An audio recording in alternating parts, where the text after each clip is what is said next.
Albin Kurti ka filluar negociatat për formimin e qeverisë së re, pas dështimit për të arritur shumicën e nevojshme për të udhëhequr i vetëm. Kështu bëjnë me dje burime, ku pas një humbje të dukshme në mbështetje nga mbi 50% të votave në vitin 2021, në zgjedhjet e fundit ai siguroi vetëm 42.30%, një rezultat që ka minuar mundësinë për të krijuar një administratë të vetme dhe ka detyruar Kurtin të kërkojë koalicion me partitë e minoriteteve jo serbe. Kjo rënje e mbështetjes ka ngritur pikpyetje mbi autoritetin dhe besueshmërinë e liderit të vetëvendosjes, i cili dikur udhëhoqi me një frym të fuqishme popullore. Negociatat aktuale me minoritetet jo serbe janë një reflektim i ndryshimit të klimës politike në Kosovë, ku kërkesa për stabilitet dhe përfshirje të gjithëve është më e theksuar se kurrë.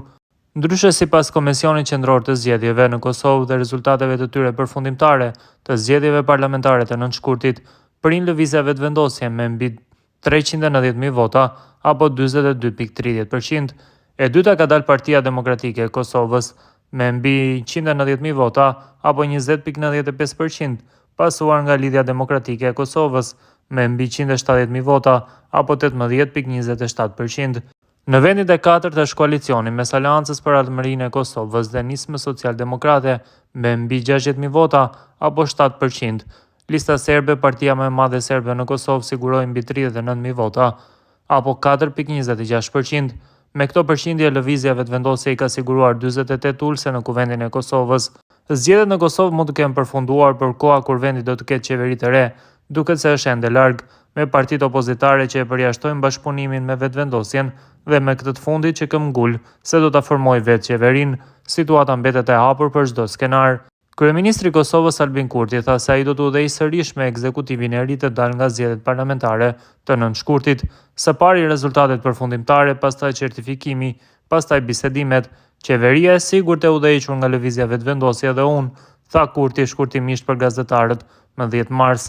Por për PDK-n, koalicioni me vetëvendosje nuk është i mundur, madje kandidati i kësaj partie për kryeministër, Bedri Hamza, kishte deklaruar se me VV në asnjë mënyrë nuk hym në koalicion, edhe sikur të na japnin kryeministrin. Kryetari i Lidhjes Demokratike të Kosovës, Lumir Abdigjiku, ka thënë po ashtu se LDK-ja nuk do të shkojë në koalicion me partinë në pushtet. Megjithatë, ai ka përjashtuar edhe mundësinë e koalicionit me partitë e tjera opozitare nëse LDK-s nuk i ofrohet posti i kryeministrit. Nuk duam, nuk kemi dhe nuk punojmë për bashkëpunim me ta, duke ju referuar vetëvendosjes. Ky ishte qëndrimi ynë para elektorale dhe mbetet i njëjtë, tha Abdigjiku. Nga të gjitha këto parti opozitare vija të kuqe për koalicion të mundshëm me vetëvendosjen, nuk ka vendosur vetëm Fatmir Limaj. Rruga për formimin e institucioneve të reja do të hapet vetëm pasi Komisioni Qendror i Zgjedhjeve të ketë certifikuar rezultatin zgjedhor. Numërimi i votave ka përfunduar dhe tani procesi është në fazën e ankesave në panelin zgjedhor për ankesa dhe parashtresa edhe në Gjykatën Supreme. Me ligjet e Kosovës, brenda 30 ditësh nga certifikimi i rezultateve, presidentia e vendit duhet të thrasë mbledhjen konstituitive të Kuvendit të Kosovës. Nëse zgjidhen kryetari dhe nënkryetaret, atëherë Vjosa Osmani duhet të kërkojë nga partia fituese, pra vetëvendosje, që të propozojë mandatari në formimin e qeverisë.